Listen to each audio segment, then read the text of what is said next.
South ఇండియాలోని అతి తక్కువ ధరలకి రత్నాలను అందించే ఏకైక సంస్థ 6JVR.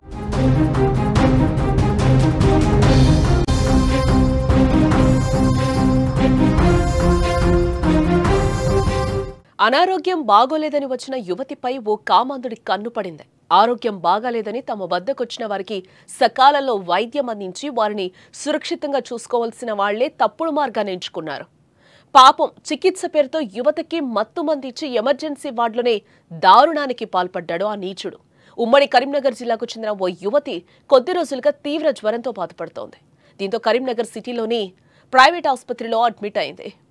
అదే ఆసుపత్రిలో మహారాష్ట్రకు చెందిన దీక్షిత్ టెక్నీషియన్ గా పనిచేస్తున్నాడు. ఆదివారం తెల్లవారుజామున ఎమర్జెన్సీ వార్డులో నిద్రిస్తున్న యువతి వద్దకు వెళ్లిన అతను ఆమెకు మత్తు ఇంజెక్షన్ ఇచ్చాడు. ఆ తర్వాత యువతిపై లైంగిక దాడికి పాల్పడినట్లుగా సమాచారం. మత్తు నుంచి తేరుకున్న తర్వాత ఆ యువతి జరిగిన విషయాన్ని వారి కుటుంబ సభ్యులకు తెలియజేసింది. యువతిపై లైంగిక దాడి జరిగిందని ఆమె కుటుంబ సభ్యులు పోలీసులకైతే ఫిర్యాదు చేయడం జరిగింది. రంగంలోకి దిగిన పోలీసులు ఆసుపత్రికి చేరుకుని ఎమర్జెన్సీ వార్డునైతే పరిశీలించారు. ఆసుపత్రిలోని సీసీ కెమెరాలను తనిఖీ చేశారు. ఫుటేజ్ ఆధారంగా ఆసుపత్రికి వైద్యం కోసం వచ్చిన యువతిపై దాడికి పాల్పడినట్లుగా పోలీసులు గుర్తించడం జరిగింది. అతన్ని అదుపులోకి తీసుకుని స్టేషన్ కు తరలించారు పోలీసులు. ఇక అంతకుముందు యువతిపై ఆసుపత్రిలో అత్యాచారం జరిగిందనే విషయం తెలుసుకున్న డివైఎఫ్ నాయకులు ఆసుపత్రి ముందు ధర్నా చేశారు. బాధిత కుటుంబానికి న్యాయం చేయాలని డిమాండ్ చేశారు. అయితే ఫిర్యాదుతో కేసు నమోదు చేసుకుని విచారించిన పోలీసులు లైంగిక దాడి జరిగినట్లు గుర్తించామని, నిందితుడు కూడా నిజం ఒప్పుకున్నట్లుగా కరీంనగర్ పోలీస్ కమిషన్ గౌసాలం తెలిపారు. నిన్న కరీంనగర్ 3 టౌన్ పిఎస్ లిమిట్లో ఉన్న దీపికా హాస్పిటల్లో అడ్మిట్ అయిన ఒక విక్టిమ్తో రేప్ జరిగింది. ఇట్లా కంప్లైంట్ మనకి వచ్చింది. కంప్లైంట్ వచ్చిన తర్వాత సీన్ సెక్యూర్ చేసి ఇన్వెస్టిగేషన్ స్టార్ట్ చేశారు. దీంట్లో మెయిన్ అలిగేషన్ ఏంటి అంటే victim was admitted in hospital for fever treatment, typhoid fever treatment.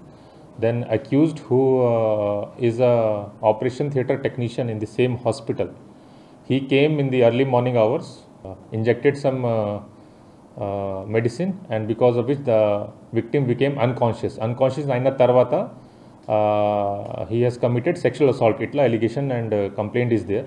Akkada CCTV footage scene secure chesamu and CCTV footage verify chesamu. Deentlo it was visible that accused went and he closed the curtains, and then what happened inside still we are verifying. And apart from this, other circumstantial evidences related to this case we are collecting.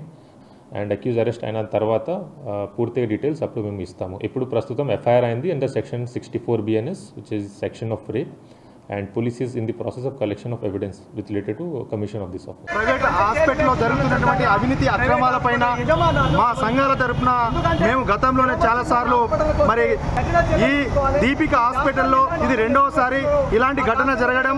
ఒక ఆడబిడ్డ మరి ఏదైతే జగిత్యాల నుంచి వచ్చి ఇక్కడ treatment కోసం వచ్చిందో ఆ అమ్మాయికి మరి మత్తు చేసి మరి ఆ అమ్మాయి పైన అత్యాచారం చేసినటువంటి వాళ్ళను వెంటనే శిక్షించాలని చెప్పేసి ఈరోజు గిరిజన